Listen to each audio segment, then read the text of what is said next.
Hi guys! How are you today? Welcome to Team Bangon! Yes! Hello! My topic for today is about struggles make us strong. Struggle makes you strong. Struggles makes me strong. Struggles makes everybody strong. Every one of us has our own struggle in life, but the most extreme one is my husband's struggle. I want to share all his struggles and how he overcome all of them. For sure, every one of us have experienced different struggles in life, but don't worry, you're not the worst one. My husband is a registered electrical engineer and he applied to work abroad last 2008 and started to work as electrical design engineer at Megatech company in Doha, Qatar. His struggle started when the company cannot give their salary on time, and all of them suffers a lot, including his co-workers. They cannot buy their own foods, and sometimes they are delayed to pay for their accommodation. And especially, they cannot send money back home here in the Philippines. So he suffered there, and we also suffer here as his family. Imagine, the delay of their salary is up to 9 months. So how could they eat? How could they buy foods? How could they buy their own basic needs? And also, how could we eat here as his family in the Philippines?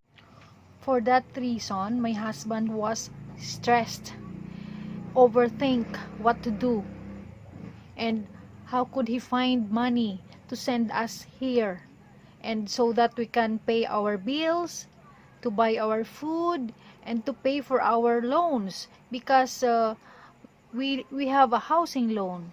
So that's the big problem of my husband. It was October 24, 2015, when my husband called me and said, "Hi ga, ari ko di sa hospital, tanawa bala." And I said, "Oh, what are you doing there?" And I see the bracelet of the hospital with his name.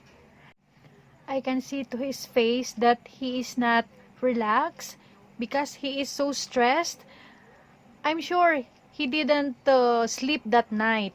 So I said, "Are you okay?" And he answered, "Yeah, I'm okay. Can you go home immediately so that I can call you after 15 minutes? Because that time I was in Plaza La Paz walking with my child." Yes, he called me again. In that moment, he is already wearing a hospital gown. And I said, "Why are you wearing that?" He answered, "I cannot talk to you very long because my doctor tell me I will be operated soon because I have an aneurysm." And it shocks me because I thought it is really a headache, and it is an ordinary headache. I'm so worried, and I asked him again, "Are you sure? Are you okay?" And he jokingly answered, "Yeah, I'm okay. I'm stronger than a carabao." And he laughed. His doctor asked him to sign for a document that stating he has only 5% recovery. So, if it is okay for him, they will continue for the operation. So, my husband have no choice but to continue, and because nobody is with him. His family is here in the Philippines. So what can he do? So of course, he signed for himself. And I'm sure he is struggling for that moment. But he he makes his self strong. He assures me that I will not worry because God is with him. Because of struggles, my husband become fearless. He is not afraid of everything. He is not afraid to die. He is not afraid to be operated. He gave his worry to our Lord Jesus. He gave everything to him. What will happen? I don't know what to do. As his wife, I'm so worried. I'm so worried for his life. I'm so worried for his children. I'm so worried for everything. I called his office mate to inform them that he was admitted, and immediately I called Nong Gabriel Bidia in his accommodation. I informed him that John was admitted and he is now in hospital scheduled for operation. From that moment, I cannot talk to my husband because of the failed coiling operation. So the doctor scheduled him for another operation. They will open his skull to clip the burst vein in his brain.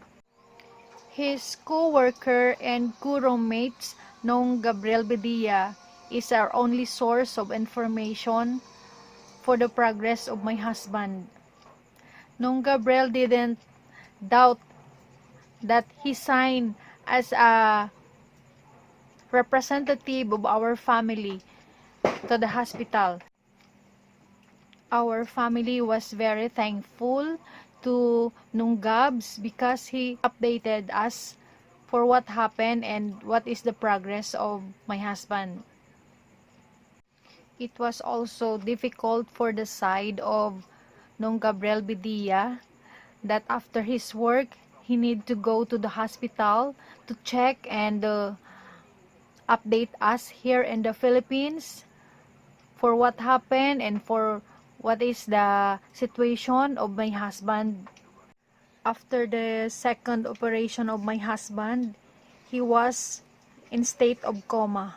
We cannot talk to him. Nung Gabriel cannot talk to him. Everybody cannot talk to him. They just only visit and see his situation. Miracles happen every minute.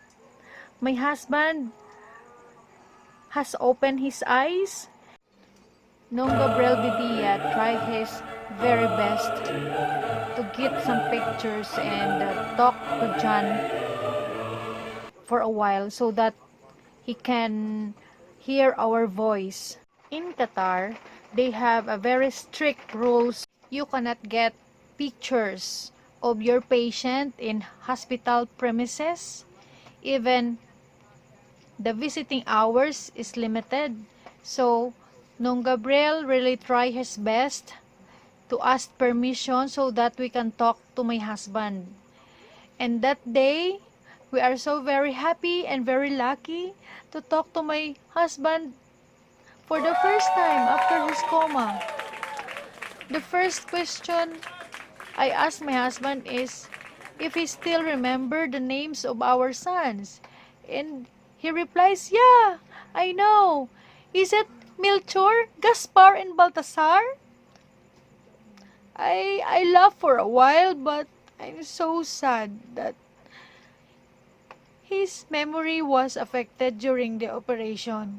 But I'm so very happy and thank God that he had recovered from that life-threatening event of his life. Nung Gabs called me and tell me that John is already set to be released in hospital because he is already in good condition, and so we are so very happy to hear that. One night stay at his accommodation, he again complained for his severe headache. My husband tried to call the hospital, and then the hospital sent him an ambulance to pick him up. Upon arrival, the doctor checked him and he was diagnosed to have meningitis and hydrocephalus. Wow, it was a life-threatening sickness again. After that aneurysm, here comes the meningitis.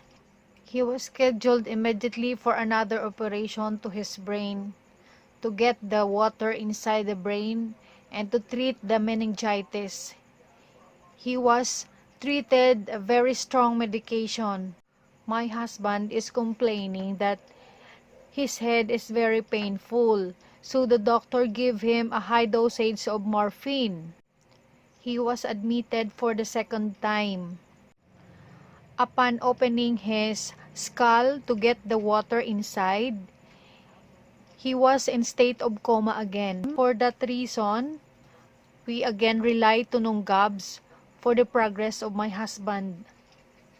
Nunggabs always call us every night and update and tell us to be strong, to relax, and John is in good hands, but I cannot deny that I'm really worried.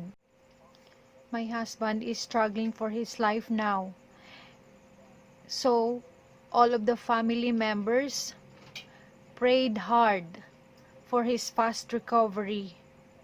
I also asked the assistance of my classmate Renato Peace because I have known that he is working in Qatar. So I asked him to go to the hospital and check for the situation of my husband.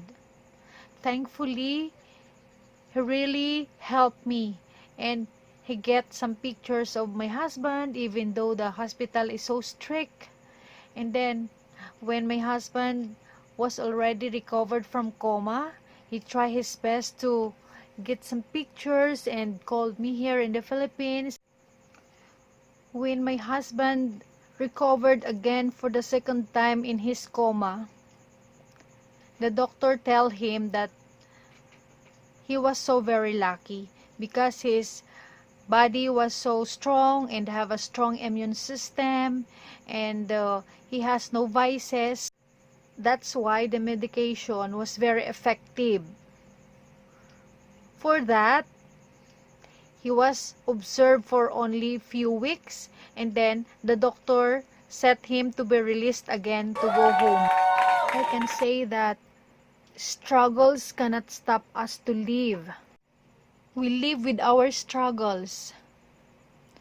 We are given this kind of struggle because we can handle it. Maybe God see John, my husband, as a strong person. That's why he had given this kind of struggle. So, to everyone there, don't worry. Just rely on God and be strong because struggle makes us strong.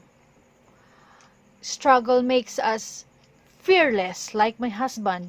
Even though the doctor tell him that he has only 5% of survivability, yet he is fearless to say yes, go on with that operation. Also, struggle makes us complete. Struggle also makes us flexible. Flexible to all the struggles we had in our life. And most of all, struggle make us as a better person. I have observed that my husband is a better person now. My next vlog will be the living testimony of my husband as an aneurysm and a meningitis survivor. Our family have a lot of struggles in life. We struggle from my husband's aneurysm and meningitis, but that is not the only struggle we had. We also struggle for our 3 properties that we have lost. We also struggle for our children's education. We struggle for our basic needs. We struggle for everything. So, we have a lot of lesson learned from our struggles. I hope from us, you have learned and be motivated enough and be encouraged. We learned a lot from our struggles. So I hope to those who are struggling right now with their problems, hardships, and difficulties in life, please bear with the Lord. From now on, my tagline is Team Bangon! Because we have already recovered from our struggles. Before I end my vlog, I want to shout out my kababayan in Kabujan. I want to say hello, Yailia in Kabujan. Yailia Palik, Ladua. Hello, Yailia. Stay safe, good always. And also to my brother and sister, Libeth and Ju in Kabujan. To all my hinablos. And also to my sister, Ami, Hiluday. Hello to everybody there, to Sikan family. Also in Bacolod, hello, Molintan Bidia, hello nung Gabs, and also to your beautiful, guwapa nga anak. See you all again. Please support Team Bangon! Mwah! Please don't forget to click and subscribe. Bye guys! Taas, pababa at pataas. Spaghetti pababa, pababa at pataas. My telephone ring again and his hospital with his name and my children, because his hand that that that day, and he was you're not the worst one.